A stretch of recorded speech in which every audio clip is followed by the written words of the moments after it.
ठीक है, done. Hello students, मेरा नाम है सुशांत और आज के इस वीडियो में हम बात करने वाले हैं एनएससीपी के लिए 5 मस्ट डू क्वेश्चंस। टॉपिक है हमारा circular motion and work power energy.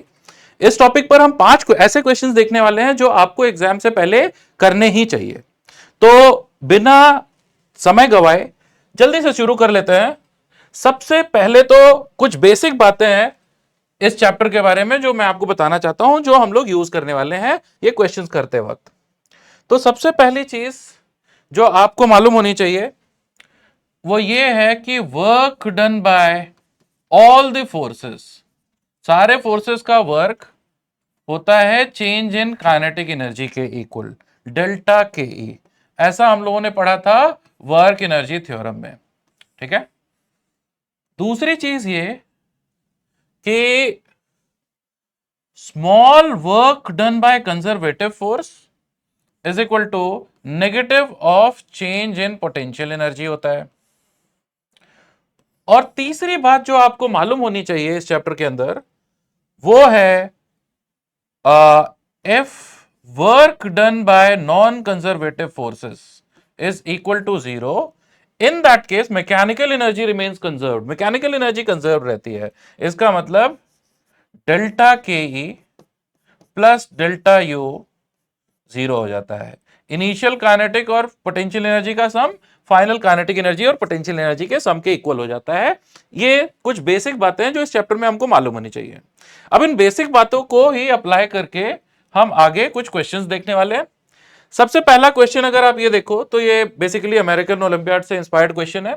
Question की फॉर्मल वर्डिंग मैं आपके लिए पढ़ देता हूं। A block of mass m slides on a circular track of radius r whose wall and floor both have coefficient of kinetic friction mu with the block। ठीक है, आगे लिखा हुआ है the size of the block is small compared to the radius of the track, the floor lies in a horizontal plane and the wall is vertical। ठीक है, the block is in constant contact with both the wall and the floor, the block has initial speed v naught। और उसके बाद में हमको दो questions हैं। पहला क्वेश्चन है let the block have kinetic energy E after travelling through an angle theta, derive an expression for d by d theta in terms of g r mu m and E। Okay, और दूसरा भी question है पर पहले को पहले देखते हैं। आप देखो ऐसा एक थाली जैसा सर्कुलर ट्रैक है जिसके अंदर एक छोटा सा ब्लॉक है, इसका मास हमको गिवन है। ये ब्लॉक ऐसा घूम रहा है तो वर्टिकल और हॉरिजॉन्टल दोनों वॉल्स पर से इसके ऊपर फ्रिक्शनल फोर्स एक्ट कर रहा है। तो अगर हम लोग इस ब्लॉक का टॉप व्यू देखेंगे तो हमको ऐसा दिखाई देगा, ये ऐसा सर्कुलर ट्रैक। ठीक है, इस सर्कुलर ट्रैक पर ये जो ब्लॉक है वो यहां कहीं पर होगा। इनिशियल पोजीशन मान लेते हैं यहां पे थी t इज इक्वल टू 0 पर, किसी टाइम पर ब्लॉक ये ऐसा आ गया। ठीक है, तो इस ब्लॉक के ऊपर एक तो vertical wall normal contact force लगा रहा होगा जो कि इसके सेंट्रिपिटल एक्सेलरेशन का कारण होगा। तो ऐसा एक वर्टिकल वॉल का नॉर्मल कॉन्टैक्ट फोर्स होगा जिसको मैं यहां रिप्रेजेंट कर दे रहा हूं। साथ ही साथ जो हॉरिजॉन्टल फ्लोर है वो ऊपर की तरफ कुछ नॉर्मल कॉन्टैक्ट फोर्स लगा रहा होगा, उसको मैं डॉट से रिप्रेजेंट कर देता हूं, NH लिख देता हूं। ठीक है, NH। अब हम लोग क्या करते हैं कि ये पूरी सिचुएशन को एनालाइज करने के लिए ब्लॉक को ऐसा एक हॉरिजॉन्टल व्यू भी देखते हैं। ऐसा ब्लॉक था, ब्लॉक के ऊपर की तरफ ऐसा हॉरिजॉन्टल फ्लोर का नॉर्मल कॉन्टैक्ट फोर्स लग रहा होगा, नीचे की तरफ इस ब्लॉक का वेट mg। ठीक है, और हॉरिजॉन्टल डायरेक्शन में ऐसा वर्टिकल वॉल की वजह से नॉर्मल कॉन्टैक्ट फोर्स जो कि इसके सेंट्रिपिटल एक्सेलरेशन का कारण होगा।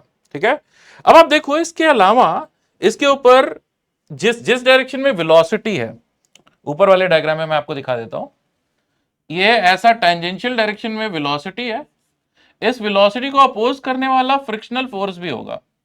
ठीक है, टेंजेंशियल डायरेक्शन में फ्रिक्शनल फोर्स भी होगा। तो सारे फोर्सेस मैंने ये दो डायग्राम में रिप्रेजेंट किए हैं, ध्यान से देख लो। अब जो रेडियल डायरेक्शन में नॉर्मल कॉन्टैक्ट फोर्स है NV, वो इस ब्लॉक के सेंट्रीपिटल एक्सेलरेशन का कारण होगा। तो एनवी को मैं mv² अपॉन r लिख सकता हूं। वर्टिकल डायरेक्शन में फोर्सेस एक दूसरे को बैलेंस करने चाहिए, तो NH is equal to mg। ठीक है, यहां तक में तो कोई प्रॉब्लम नहीं है। आगे देखते हैं, अगर हम लोग टेंजेंशियल डायरेक्शन में जो वर्टिकल वॉल और हॉरिजॉन्टल वॉल का फ्रिक्शनल फोर्स है वो निकालना चाहते हैं, तो फ्रिक्शनल फोर्स टेंजेंशियल डायरेक्शन में नेट फ्रिक्शनल फोर्स होगा, कोएफिशिएंट ऑफ फ्रिक्शन वर्टिकल और हॉरिजॉन्टल वॉल दोनों के लिए सेम है, तो mu multiplied by NV plus NH. और इसका मतलब हमारे लिए फ्रिक्शनल फोर्स हो जाएगा mu multiplied by mv² upon r plus mg। यहां तक में तो कोई प्रॉब्लम नहीं है, हमको ऐसा फ्रिक्शनल फोर्स दिख रहा होगा। अब अगर इस पूरी सिचुएशन की एनालिसिस करो तो आपको यह बात समझ में आ रही होगी कि आगे जैसे जैसे टेंजेंशियल डायरेक्शन में बढ़ रहा है, सिर्फ एक फोर्स है फ्रिक्शन जिसका कुछ वर्क हो रहा होगा, और वो वर्क इसकी काइनेटिक एनर्जी को बदलेगा, है ना। क्योंकि देखो नॉर्मल कांटेक्ट फोर्स तो डिस्प्लेसमेंट जिस डायरेक्शन में हो रहा है उसके परपेंडिकुलर है, mg भी परपेंडिकुलर है, तो वर्क किसका हो रहा होगा, सिर्फ फ्रिक्शन का। ऑल राइट, अगर सिर्फ फ्रिक्शन का वर्क हो रहा है तो ये फ्रिक्शन लगातार टेंजेंशियल है, तो फ्रिक्शन की डायरेक्शन तो हमेशा बदलती चली जा रही है। पर आप देखो जो छोटा सा इन्फिनिटिसिमल डिस्प्लेसमेंट होगा ये हमेशा फ्रिक्शन की ऑपोजिट टेंजेंशियल ही होगा, है ना। तो अगर एक छोटे से इन्फिनिटिसिमल टाइम में हम फ्रिक्शन का वर्क निकालना चाहें तो बड़े आराम से निकाल सकते हैं। तो चलो फ्रिक्शन का वर्क कैलकुलेट करते हैं हम इन्फिनिटिसिमल टाइम इंटरवल में। ठीक है, वापस से मैं इसको ऐसा बना दे रहा हूं,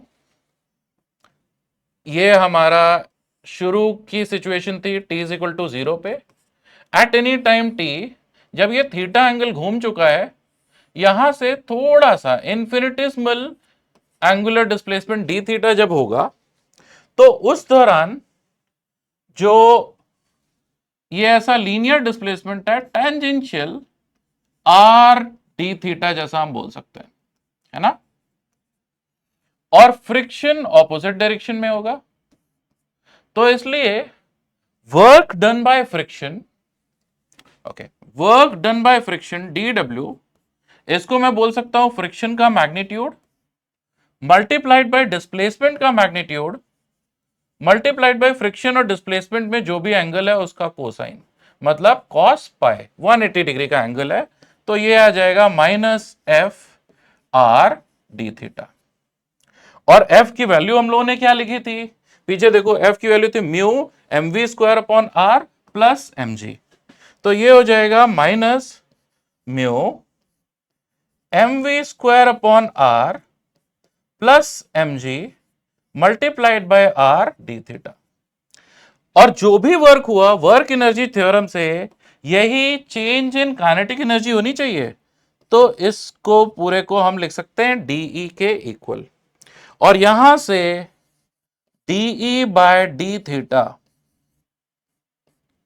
ये आ जाएगा माइनस म्यू, आर को अंदर में मल्टीप्लाई करता हूं तो mv² प्लस mrg, है ना। अब ये देखो किसी भी टाइम पर अगर वेलोसिटी है v, तो mv² हो जाएगा ट्वाइस ऑफ काइनेटिक एनर्जी, तो इसी को मैं ऐसा भी लिख सकता था minus mu twice of kinetic energy plus mrg, ये हो जाएगा डीई बाय डी थीटा का वैल्यू। ऊपर लिख देता हूं मैं अच्छे से, डीई बाय डी थीटा ये हमको मिल गया minus mu 2e plus mrg। All right, तो ये हमारा फर्स्ट पार्ट का आंसर हो गया। ठीक है, अब वापस आते हैं अपने सेकेंड पार्ट पे। पार्ट बी में क्या था क्वेश्चन में, देखो यहां लिखा हुआ है, suppose the block circles the track exactly once before coming to a halt, determine v naught in terms of g r and mu. ठीक बात है, तो अब हमको देखना है कि अगर एक चक्कर पूरा लगा के ये वापस यहां से एक चक्कर लगा के आया और वापस यहां पे रुक गया, तो शुरुआत में जो वेलोसिटी हमने दी थी t इक्वल टू 0 पर, जो वेलोसिटी थी v नॉट, उसकी वैल्यू कितनी होगी, है ना। तो अब ये कैलकुलेट करने के लिए क्या करें, आप ध्यान से देखो, पार्ट ए में जो हमको रिजल्ट मिला है उसी को आगे हम यूज कर सकते हैं, ठीक है। आराम से देख लो, ये जो रिजल्ट मिला है इसको अगर हम, ये यहां पर थीटा है ना, डीई बाय डी थीटा, ठीक है। तो डीई ये हो जाएगा minus mu 2e plus m r g multiplied by d theta. अगर वेरिएबल्स को हम सेपरेट करेंगे तो हम ऐसा बोल सकते हैं, d E upon 2e plus m r g, ये हो जाएगा माइनस म्यू डी थीटा, ठीक है। अब दोनों तरफ इंटीग्रेट करते हैं। अगर इंटीग्रेट करेंगे तो जब थीटा की वैल्यू 0 थी तो उस वक्त इनिशियल एनर्जी थी ई नॉट, बोल सकते हैं उसको। और जब थीटा एक चक्कर पूरा हमने घूम लिया 2 पाई आर हो गया, तो उस वक्त एनर्जी जाके 0 हो गई, है ना। तो अगर इसको हम इंटीग्रेट करेंगे तो देखो इस तरफ तो आएगा log, natural log of 2e plus m r g, और साथ ही साथ जो e का कोएफिशिएंट है उससे यहां बाहर डिवाइड कर दोगे और लिमिट्स आ जाएंगी ई नॉट टू 0। और राइट हैंड साइड पर अगर आप देखोगे तो यह आ जाएगा माइनस म्यू डी थीटा का इंटीग्रेशन थीटा, और 2 पाई आर वैल्यू डाल दोगे तो ये हो जाएगा, I am sorry 2 pi r, क्यों, थीटा की वैल्यू कितनी हो जाएगी 2 पाई ना, थीटा में हम इंटीग्रेशन कर रहे हैं तो ये 2 पाई हो जाएगा, ठीक है। तो माइनस म्यू मल्टीप्लाइड बाय 2 पाई, ठीक है। ऑलराइट, यहां तक सही है। अब इसको हम लोग अगले पेज पे कंटिन्यू कर लेते हैं। हम लोग लिखेंगे 1/2 natural log of 2e plus m r g, और इसमें हमको लिमिट डालनी थी ई नॉट टू 0, और दूसरी तरफ हमको मिला था -2 म्यू पाई, ठीक है। तो अब लिमिट्स डालोगे तो अपर लिमिट तो आएगा सिंपली एम आर जी, और लोअर लिमिट आएगा 2e naught plus m r g. तो लॉग के डिफरेंसेस थे तो अपॉन में आ गया, और यहां पे आ जाएगा 4 पाई म्यू माइनस साइन के साथ, ठीक है। यहां से लॉग हटाओगे तो एक्सपोनेंशियल टर्म आएगा, और इसको क्रॉस मल्टीप्लाई करोगे तो m r g e power 4 pi mu, ये होगा 2e naught plus m r g, ठीक है।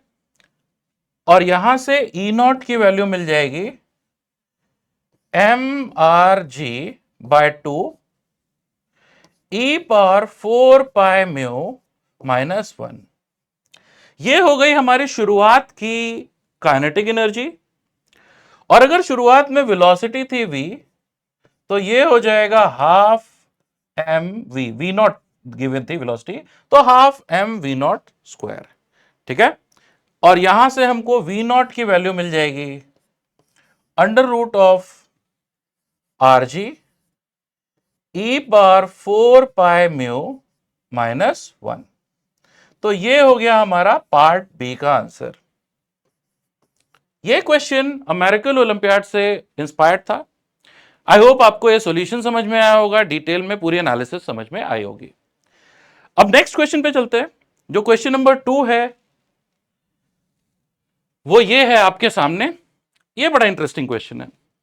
इस क्वेश्चन के अंदर एक ऐसा इंक्लाइन प्लेन गिवन है, और ऐसा लिखा हुआ है कि एक ब्लॉक है मास m, जिसको h हाइट से इस इंक्लाइन प्लेन पे छोड़ दिया आपने स्लाइड करने को, और इससे रिलेटेड कुछ कुछ सवाल हमको पूछे गए हैं, ठीक है।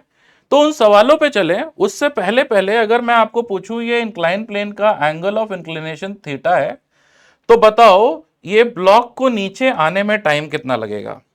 तो आप बड़े आराम से कर सकते हो, ठीक है। आप बोल सकते हो कि देखो अगर ये हाइट है h, तो ये इंक्लाइन प्लेन का जो लेंथ होगा वो होगा h अपॉन साइन थीटा, है ना। और इस प्लेन पर ये ब्लॉक का जो एक्सेलरेशन होगा प्लेन के अलोंग वो होगा जी साइन थीटा। ये तो हम लोगों ने पढ़ा हुआ है, न्यूटन्स लॉ में सीखा हुआ है, इंक्लाइन प्लेन के अलोंग जी का कंपोनेंट लोगे तो जी साइन थीटा। तो अगर आप टाइम निकालना चाहते हो तो कांस्टेंट एक्सेलरेशन आप बोल सकते हो s is equal to u t plus half a t square, ये लगा लेना। और यहां से displacement h upon sine theta होगा, इनिशियल वेलोसिटी 0 थी, half acceleration g sine theta into t square, मतलब t की वैल्यू आ जाएगी, रूट लेंगे तो साइन थीटा तो डिनोमिनेटर में बाहर आएगा, 1/sin थीटा बाहर आ जाएगा और अंदर हो जाएगा अंडर रूट 2h/g। इतना टाइम ये पार्टिकल को नीचे आने में लगेगा, इसमें तो कोई प्रॉब्लम नहीं है। दूसरी चीज, जब ये इंक्लाइन प्लेन पे नीचे पहुंचा होगा यहां पर, ठीक है, तो इस वक्त अगर मैं आपको पूछूं कि नीचे पहुंचने पर वेलोसिटी कितनी होगी, तो उसका भी जवाब आप बोल सकते हो, अभी अब हमने सीखा है, सिर्फ ग्रेविटेशनल फोर्स का वर्क हो रहा होगा जो कि कंजर्वेटिव है, तो आप बोलोगे ऊपर mgh इज इक्वल टू नीचे kinetic energy half mv square के इक्वल होगा, क्योंकि मैकेनिकल एनर्जी कंजर्व रहेगी, और सबसे नीचे वाले पॉइंट पर जो वेलोसिटी आ जाएगी वो होगी अंडर रूट 2gh। इसमें भी कोई प्रॉब्लम नहीं है, ठीक है। ऑल राइट, तो कुछ कुछ बेसिक बातें हम लोगों ने इस क्वेश्चन के बारे में देख ली। अब समझते हैं कि एक्चुअल क्वेश्चन क्या है, हमको पता क्या करना है इस क्वेश्चन के अंदर। तो आप ध्यान से देखो, लिखा हुआ है कि ये जो ब्लॉक है इसके नीचे स्लाइड करने का जो प्रोसेस है, ऐसा स्लाइड करके ये जो आ रहा है ऐसा, इस पूरे प्रोसेस की एनालिसिस करो, लेकिन आप एक ऐसे रेफरेंस फ्रेम से जो कि हॉरिजॉन्टल डायरेक्शन में अंडर रूट 2gh वेलोसिटी से जा रहा है। मतलब इस वेज को आप देखो, इसके इससे जुड़े कुछ सवालों के जवाब दो, लेकिन कैसे फ्रेम में, एक ऐसा फ्रेम में, ये ऐसा y एक्सिस बना लेते हैं, ये x एक्सिस बना लेते हैं, और ये पूरा का पूरा ये फ्रेम ऐसा v naught is equal to under root 2gh velocity से आगे की तरफ जा रहा है। इस फ्रेम में जाके आप बैठ जाओ और ये पूरी सिचुएशन की एनालिसिस करो।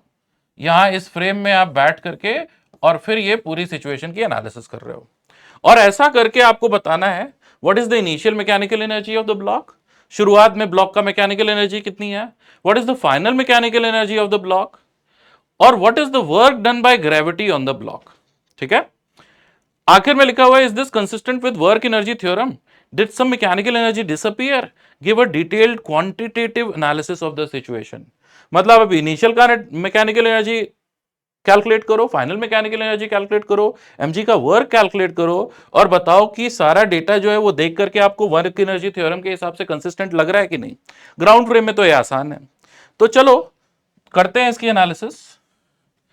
ध्यान से देखो, आप अगर आप एक ऐसे फ्रेम में देख रहे हो, एक ऐसा फ्रेम जो कि खुद आगे की तरफ v नॉट वेलोसिटी से जा रहा है, ठीक है, जिसका मैग्नीट्यूड है अंडर रूट 2gh, तो ऐसे फ्रेम में जब ये पार्टिकल टॉप मोस्ट पॉइंट पे है तो इसकी जो वेलोसिटी होगी वो पीछे की तरफ ऐसी दिखाई देगी क्या, जिसका मैग्नीट्यूड रूट 2gh होगा। यहां से बैठ के देखोगे तो इनिशियल मैकेनिकल एनर्जी अगर आपको निकालनी है तो इनिशियल पोटेंशियल एनर्जी तो हो जाएगी mgh, क्योंकि हाइट है h।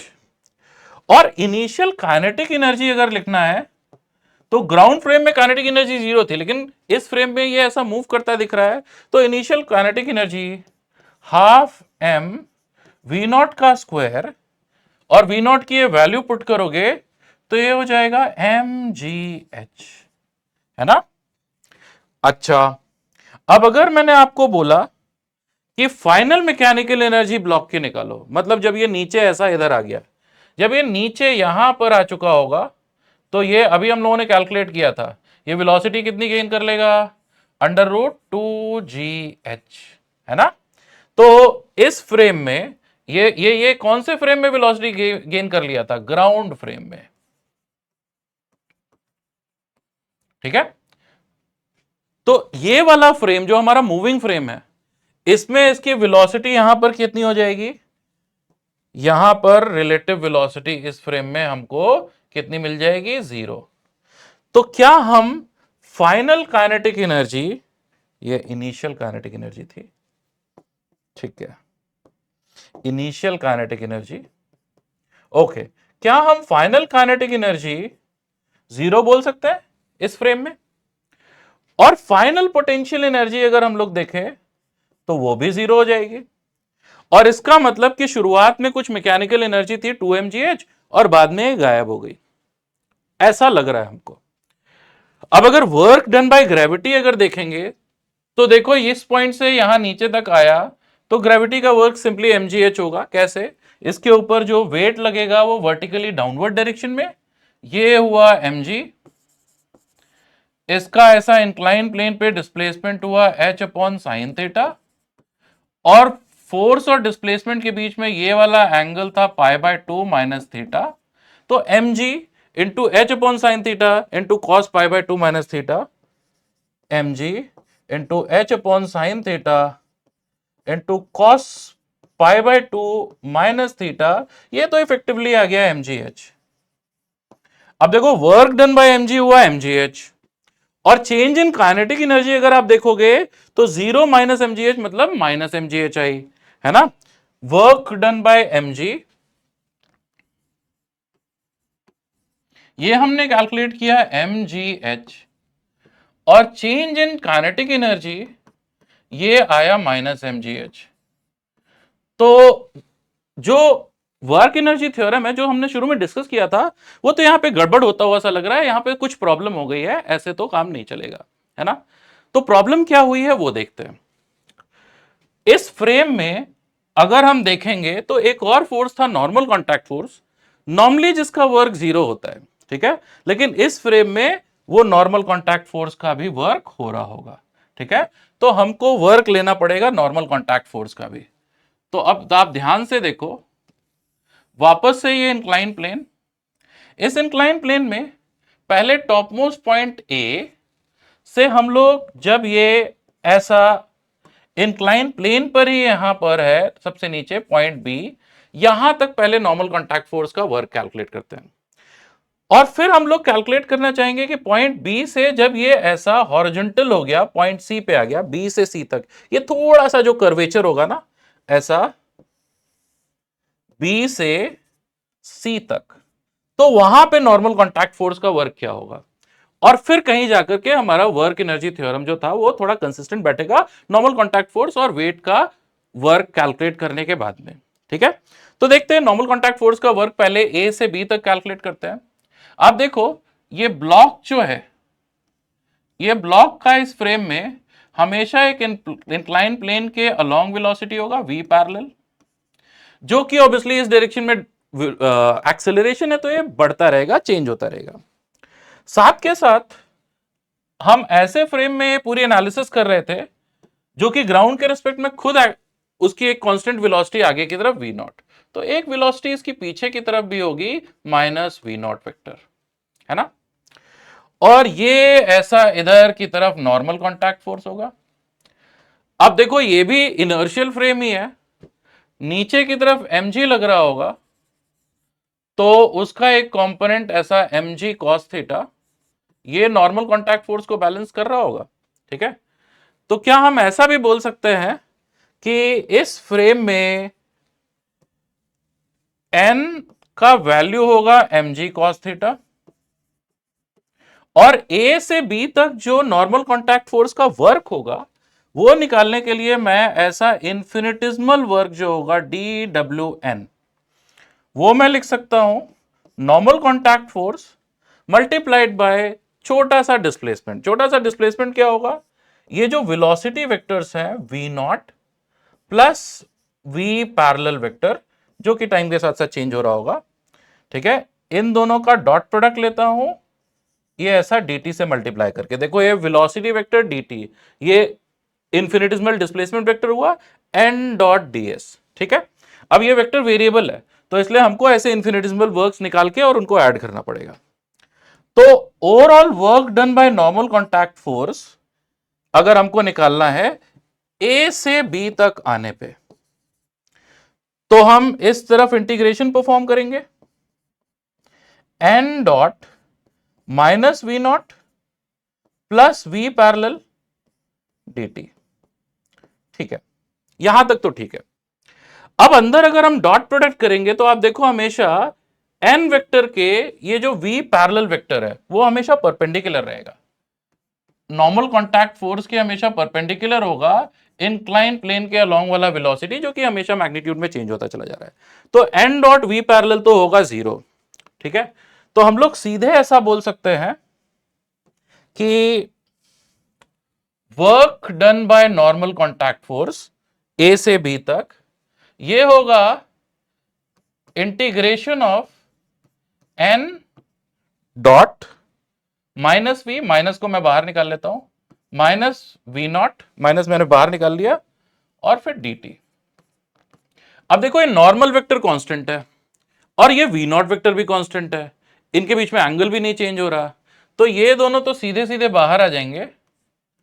Minus n dot v naught और इंटीग्रेशन ऑफ dt रह जाएगा, और इंटीग्रेशन ऑफ dt सिंपली नीचे आने का, a से b तक आने का पूरा टाइम हो जाएगा। तो ये हुआ हमारा n dot v naught multiplied by t। ठीक है, वैल्यूज डालते हैं। n की वैल्यू हो जाएगी कितनी, mg cos theta. V naught की वैल्यू थी √2gh, फ्रेम की स्पीड ना। एन और वी नॉट के बीच में एंगल कितना होगा, अगर ये इंक्लिनेशन का एंगल थीटा है, ये ऐसा रहा वी नॉट, तो आप देखो एन और वी नॉट के बीच में एंगल होगा π/2 माइनस थीटा। तो डॉट प्रोडक्ट में आएगा cos π/2 माइनस थीटा मतलब साइन थीटा, और टाइम की वैल्यू हम लोगों ने शुरू में निकाला था 1/sin थीटा √2h/g। ठीक है, तो साइन थीटा तो गया, ये इफेक्टिवली अगर हम लोग ये मल्टीप्लाई करेंगे तो ये आ जाएगा -2mgh cos थीटा। ये हुआ work done by normal contact force A से बी तक हम लोग जब आए तब का। पर प्रॉब्लम ये है कि अगर इस वर्क को भी आपने ऐड किया एमजी के वर्क से, तभी भी ये चेंज इन काइनेटिक एनर्जी के इक्वल नहीं आ रहा, मतलब कि अभी भी कुछ कुछ गड़बड़ है, कोई और गैप है जो हमको फिल करना है, वो समझने की कोशिश करते हैं। ठीक है, तो अब ध्यान से देखते हैं प्रॉब्लम स्टेटमेंट में हमको एक बात ये भी लिखी हुई थी कि पॉइंट बी से पॉइंट सी तक, मतलब जब ये ऐसा बी से सी तक ऐसा आ गया तो वेलोसिटी जो इंक्लाइन प्लेन के अलोंग थी वो ऐसी चेंज हो रही थी, ठीक है, डायरेक्शन में, लेकिन मैग्नीट्यूड नहीं चेंज हो रहा था। मतलब इंक्लाइन प्लेन के अलोंग वाली जो वेलोसिटी थी ना वी पैरेलल, ये मैग्नीट्यूड में सेम रह रही थी। ठीक है, बस डायरेक्शन बदलता चला जा रहा था। ठीक है, तो यहां पर भी ये पूरा पैरेलल इंक्लाइन प्लेन वाला डायरेक्शन चेंज हो रहा था, लेकिन मैग्नीट्यूड नहीं चेंज हो रहा था। साथ के साथ इसके पास में एक वेलोसिटी ऐसी भी थी पीछे की तरफ, -v0। ठीक है, अब आप देखो यहां पर जब ब्लॉक जा रहा होगा ना, तो ये ब्लॉक का नॉर्मल कांटेक्ट फोर्स का डायरेक्शन लगातार बदल रहा होगा, तो इसलिए मैग्नीट्यूड भी चेंज हो रहा होगा, है ना। तो अगर मुझे फिर से work done by normal contact force dw dash, इस बार चलो इसको डिनोट कर लेते हैं, यहां इंफिनिटिसिमल वर्क निकालना है, तो वापस से n वेक्टर जो कि अब चेंज हो रहा है, dot -v0 vector plus v parallel vector multiplied by dt लिखेंगे, है ना। और अगर ये पूरा का पूरा नॉर्मल कांटेक्ट फोर्स का वर्क निकालना हो फ्रॉम बी टू सी, तो इसको इंटीग्रेट करेंगे, जिसमें नॉर्मल कांटेक्ट फोर्स की हमको अभी वैल्यू मालूम नहीं है, लेकिन ये मालूम है कि नॉर्मल कांटेक्ट फोर्स ये पैरेलल कंपोनेंट के हमेशा परपेंडिकुलर रहेगा। तो again n dot v parallel ये तो हमेशा ही 0 हुआ करेगा, है हमको मालूम है। तो हमको मिल जाएगा n डॉट -v0 था, उसको मैं v0 वेक्टर लिख देता हूं और माइनस साइन को बाहर निकाल देता हूं, और dt यहां पे लिख करके इसको इंटीग्रेट कर देता हूं।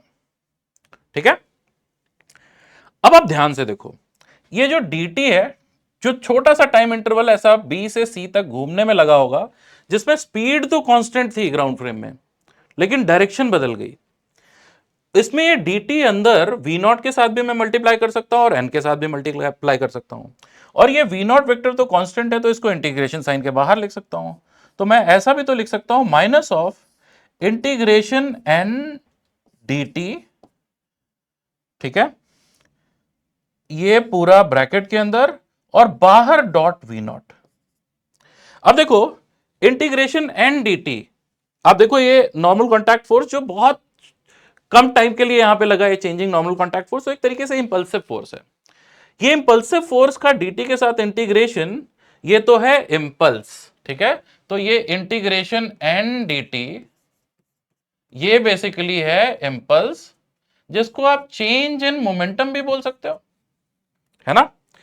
तो यहां पर अब हमको WN डैश ये मिल जाएगा माइनस साइन के साथ change in momentum dot V0। अब ये चेंज इन मोमेंटम का V0 के साथ डॉट प्रोडक्ट, आप सोचो A डॉट B ऐसा लिखा हुआ है, तो इसी को हम ऐसा भी तो बोल सकते हैं कि A cos theta multiplied by B, मतलब component of A along B multiplied by B, है ना। तो इसी को अगर मैंने ओपन किया तो माइनस साइन के साथ change in momentum along x axis V0 के अलोंग मल्टीप्लाइड बाय V0 भी तो लिख सकता हूं, WN डैश। ठीक है, आराम से देख लो।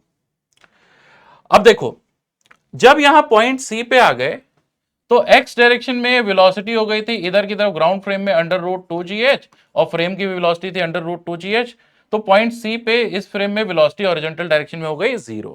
ठीक है, पॉइंट B पे वेलोसिटी कैसी है वो हम लोग थोड़ा नए पेज पर ढंग से समझते हैं। देखो यहां ऐसा ये पॉइंट C था, पॉइंट C पर से अगर मैं एक टैंजेंट बनाऊंगा, ये ऐसा, तो ये टैंजेंट जो था वो हॉरिजॉन्टल के साथ एंगल बना रहा था थीटा। ठीक है, एक तो पॉइंट C पर यहां पर वेलोसिटी थी v पैरेलल,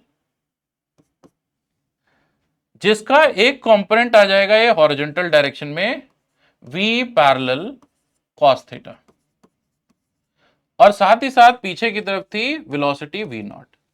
अब देखो पॉइंट C पे v पैरेलल की वैल्यू कितनी हो गई थी, √2gh, मतलब v0 के इक्वल मैग्नीट्यूड में हो गई थी। तो यहां पर जो नेट वेलोसिटी है पॉइंट C पर, velocity at point C along x axis, उसको मैं v0 cos theta minus v0, मतलब कि v0 cos थीटा माइनस 1 तो कह सकता हूं। ठीक है, और इसलिए डेल्टा पी एक्स वो हो जाएगा m 0 माइनस इनिशियल वेलोसिटी, मतलब v0 और फिर इधर cos थीटा माइनस 1, है ना। ठीक है, ऑल राइट।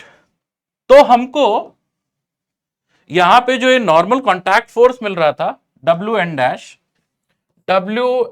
डैश वो हो जाएगा माइनस डेल्टा पी की वैल्यू m, ये माइनस माइनस प्लस हो जाएगा, ठीक है, v0 cos थीटा माइनस 1। ठीक है, ये हो गया, और फिर इसको v0 से मल्टीप्लाई कर देंगे। ठीक है, आराम से देख लेते हैं, देख लो यहां पर फिर से डेल्टा पी एक्स मैंने लिखा था, पॉइंट C पर वेलोसिटी हो गई 0, और पॉइंट B पर, ये हमारा पॉइंट B है, ये हमारा पॉइंट B है। ठीक है, यहां पर वेलोसिटी का एक component v parallel cos theta आया और एक कंपोनेंट पीछे की तरफ v0 था, तो ये v parallel cos theta minus v0, ये इनिशियल वेलोसिटी हुई, इसको 0 में से माइनस करोगे, change in velocity horizontal direction में, और m। ठीक है, ठीक है, अब ये पूरा जो था इस पे हमने माइनस साइन लगाया, एक और माइनस साइन लगाऊंगा तो माइनस माइनस ये क्या हो जाएगा, प्लस। ठीक है, प्लस, यहां पर एक माइनस था, प्लस, ठीक है, अब ठीक है। तो ये हो जाएगा हमारा एम वी नॉट का square cos theta minus m v naught square, और वी नॉट की वैल्यू अगर अंडर रूट 2 GH रख देंगे तो ये हो जाएगा 2mgh cos theta minus 2mgh। ठीक है, ये हो गया डब्ल्यू एन डैश। तो अगर total work done by normal contact force में आपको पूछूं तो डब्ल्यू टोटल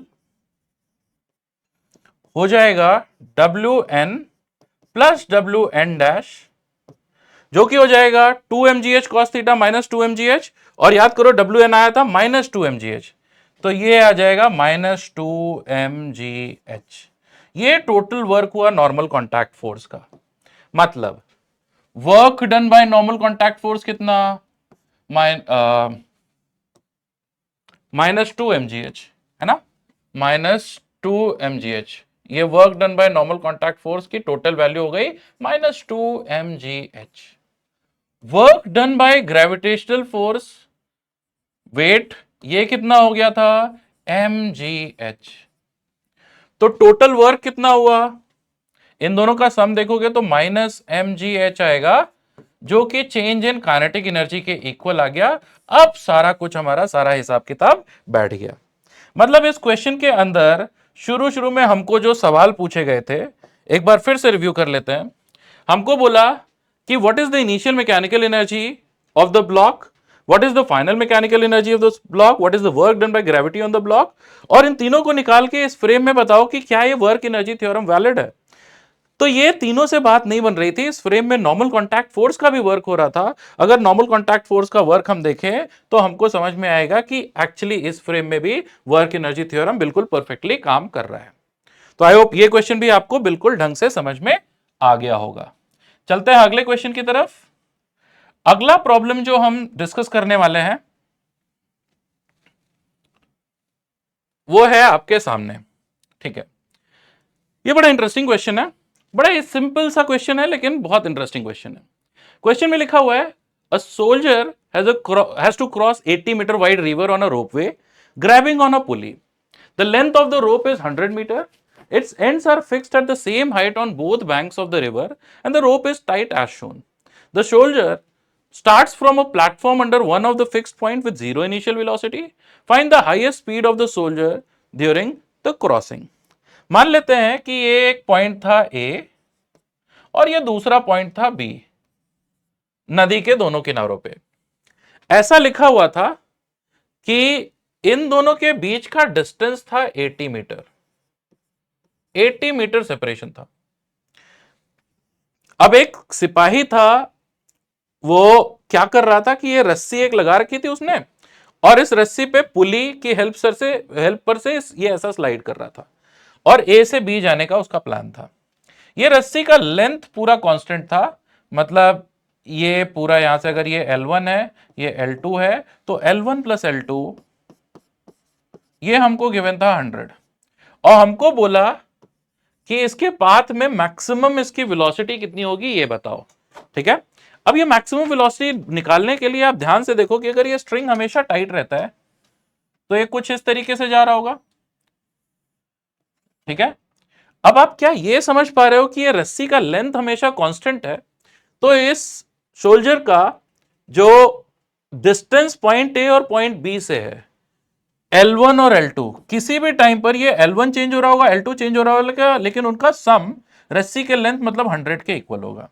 और इसका मतलब यह भी हुआ कि इसका जो पाथ होगा ना वो इलिप्टिकल होगा, उसके पाथ का जो लोकस होगा वो इलिप्टिकल होगा, क्योंकि इलिप्स की ये प्रॉपर्टी है कि उस पे कोई सा भी पॉइंट जो होता है वो दो पॉइंट से उसका जो डिस्टेंसेस का सम होता है वो कांस्टेंट होता है। मतलब एक तरीके से ये आदमी एक ऐसे पाथ पे चल रहा होगा जो कि एक इलिप्स बना रहा होगा और जिसके फोसाई होंगे point A and point B.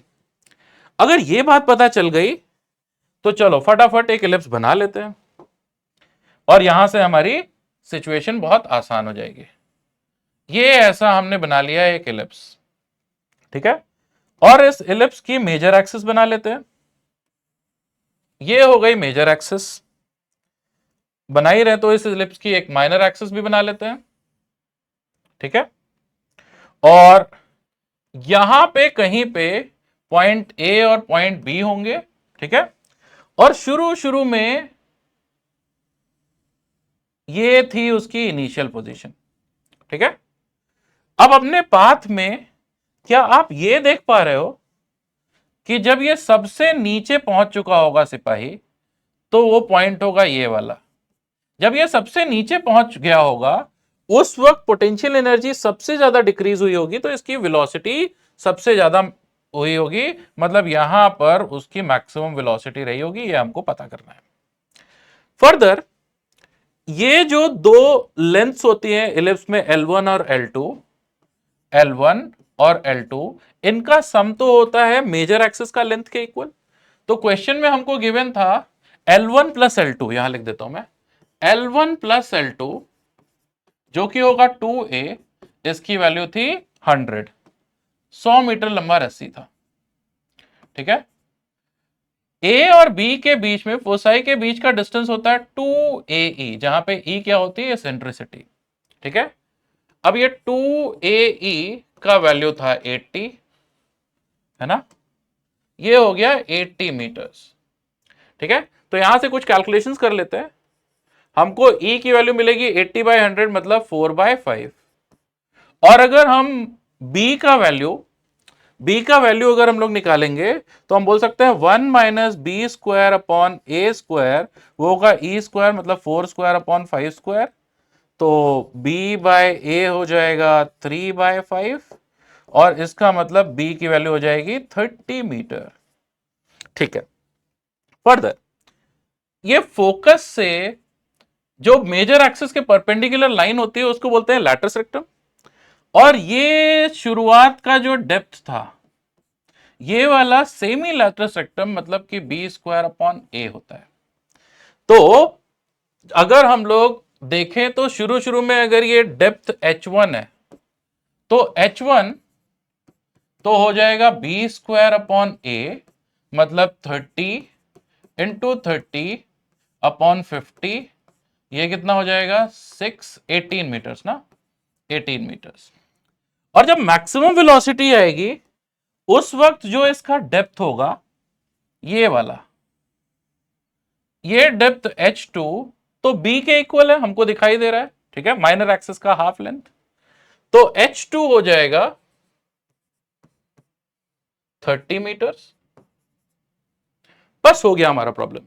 अब देखो ये पुली लगी हुई थी और हर जगह पे फ्रिक्शन था नहीं, तो इस आदमी का सिर्फ और सिर्फ वेट का वर्क होगा। अगर आदमी प्लस पुली प्लस ये स्ट्रिंग देखें, तो ये जो स्ट्रिंग के एंड पॉइंट्स पे टेंशन जहां पे एक्ट कर रहा है, वो पॉइंट्स तो मूव कर नहीं रहे हैं, तो सिर्फ mg का वर्क होगा। सिर्फ mg का वर्क होगा तो हम एनर्जी कंजर्व मान सकते हैं। शुरुआत में मैकेनिकल एनर्जी कंजर्व मान सकते हैं। शुरुआत में यहां पे इनिशियल वेलोसिटी कितनी थी, 0। तो हम बोल सकते हैं डिक्रीज इन पोटेंशियल एनर्जी, मतलब mg इंटू जो हाइट में डिक्रीज आया 30 - 18, यही होगा increase in kinetic energy, half mv², ठीक है।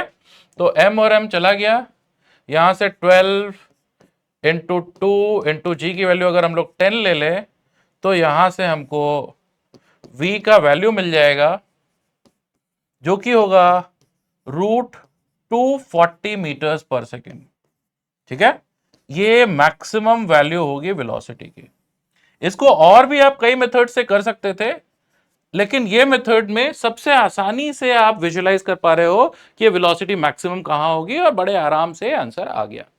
ध्यान से देख लो। और उसके बाद हम चलते हैं अपने चौथे क्वेश्चन की तरफ। फोर्थ क्वेश्चन है हमारे सामने। इसमें लिखा हुआ है 3 identical balls each of mass m is equal to 0.5 kilogram are connected with each other as shown in the figure and rest over a smooth horizontal table. At moment t is equal to 0, ball B is imparted a horizontal velocity v naught 9 meter per second. Calculate velocity of A just before it collides with ball C. अब आप ध्यान से देखो, ball B जब ऐसा आगे बढ़ेगा, ठीक है, तो A यहां पे रहेगा और C यहां पे रहेगा, है ना। और बॉल बी की वेलोसिटी धीरे धीरे बदलने लग जाएगी, शुरू शुरू में वी नॉट थी तो अभी वी हो जाएगी थोड़ी देर में, ठीक है।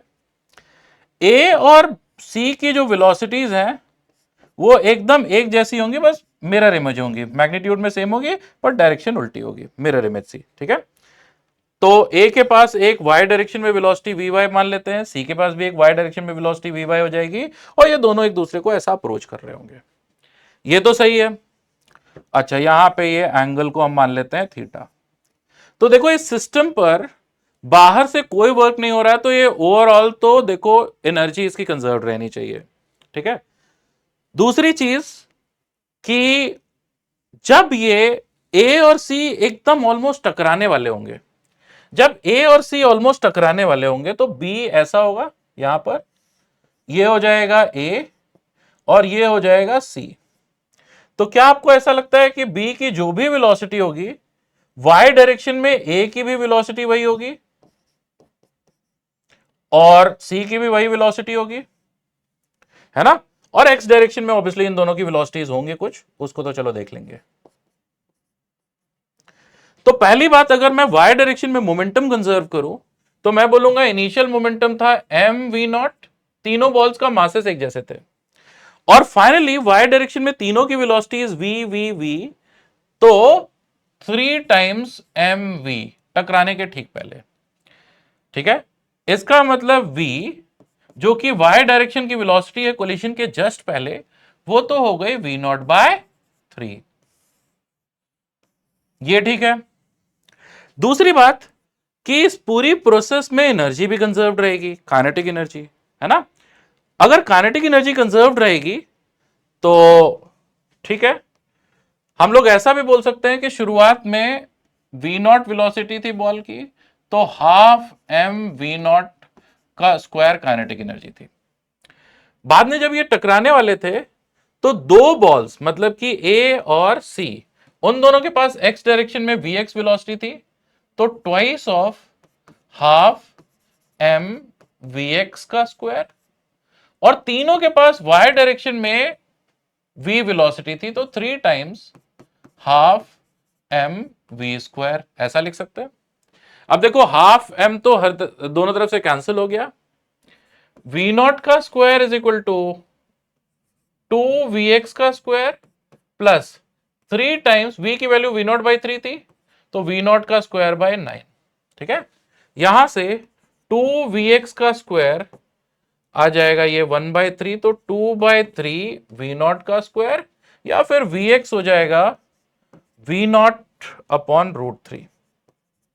अच्छा, अब क्वेश्चन में वी नॉट गिवन था, वी नॉट कितना था 9 मीटर पर सेकेंड, तो कोलिजन से जस्ट पहले वी वाई की वैल्यू आ जाएगी कितनी, ये वी वाई की वैल्यू वी नॉट बाई 3, मतलब ये तो आ जाएगा 9/3, मतलब 3 मीटर पर सेकेंड, और वी एक्स का वैल्यू वी नॉट अपॉन √3 मतलब 3√3 मीटर पर सेकेंड।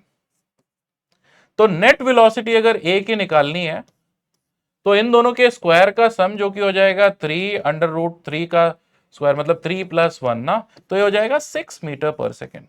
तो ए की वेलोसिटी हो जाएगी 6 मीटर पर सेकेंड। तो ये काफी आसान क्वेश्चन था, लेकिन फिर भी इसमें थोड़ा सा आपको ध्यान देना था कि जिस वक्त जस्ट कोलॉइड होने वाले होंगे उस वक्त के लिए कंडीशन क्या होगी।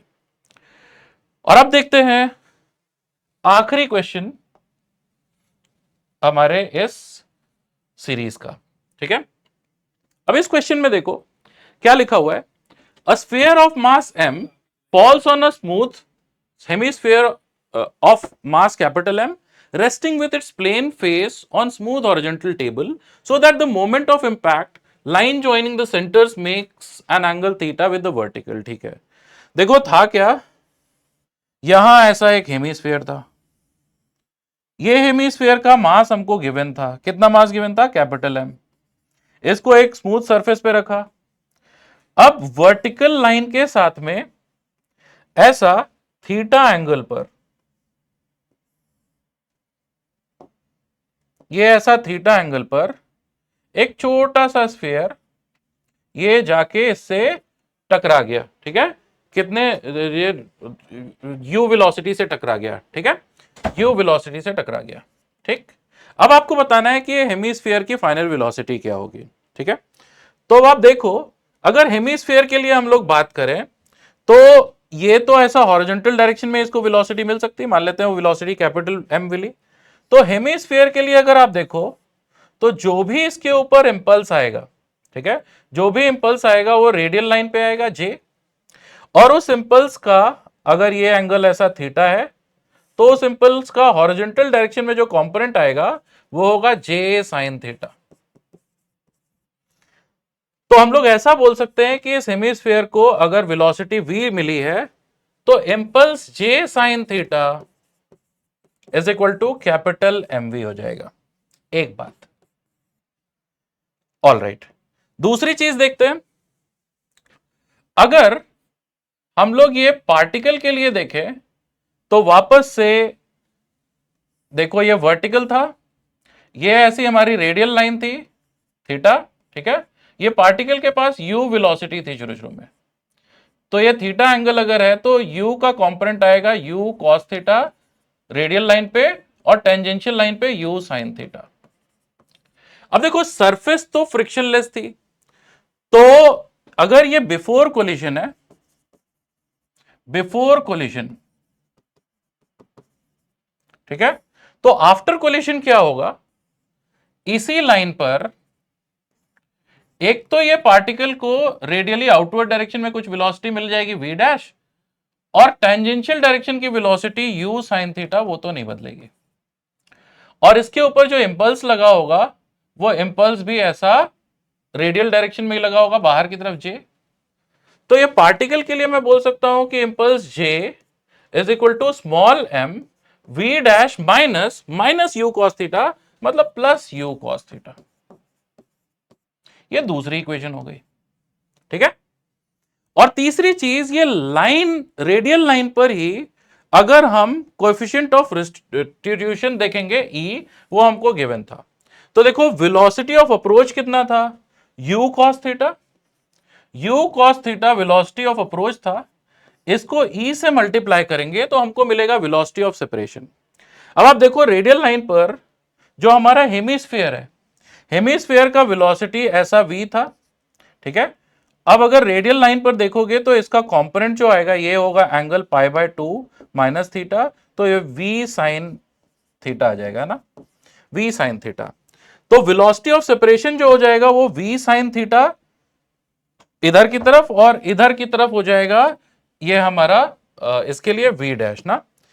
तो ये वेलोसिटी ऑफ सेपरेशन कितना हुआ, v dash plus v sine theta. तो velocity of separation upon velocity of approach होता है कोएफिशिएंट ऑफ रेस्टिट्यूशन। तो हमको ये तीसरी इक्वेशन मिल गई, ठीक है। अब ये तीन इक्वेशंस अगर हम साइमल्टेनियसली सॉल्व करें तो हमको बड़े आराम से इस हेमिस्फीयर की वेलोसिटी v मिल जाएगी, और वो वेलोसिटी मैं डायरेक्टली लिख दे रहा हूं आपके लिए। वेलोसिटी जो आएगी, एक मिनट, वो वेलोसिटी जो आएगी उसमें capital M plus small m sine square theta नीचे आएगा, ऊपर आएगा 1 plus e small m u sine theta cos theta, ठीक है। ये तीनों इक्वेशन सॉल्व करके हमको ये हेमिस्फीयर की वेलोसिटी मिल जाएगी। एक आखिरी चीज ये कि जब हम लोग इसको देख रहे थे तो हेमिस्फीयर के ऊपर जो इंपल्स आया था, ठीक है, ये हेमिस्फीयर के ऊपर जो इंपल्स आया था ऐसा j, इसका जो वर्टिकल कंपोनेंट रहा होगा j cos थीटा, ठीक है, j sin थीटा, तो चलो हमको इसको वेलोसिटी दे रहा है, लेकिन ये j cos थीटा कहां गया, इस इंपल्स का क्या होगा। तो ये इंपल्स को बैलेंस करने के लिए एक इंपल्सिव नॉर्मल कॉन्टैक्ट फोर्स आएगा, और वो नॉर्मल कॉन्टैक्ट फोर्स का जो इंपल्स होगा वो इसको बैलेंस कर देगा, ठीक है। तो ये पूरी एनालिसिस थी ये पांचवें क्वेश्चन की।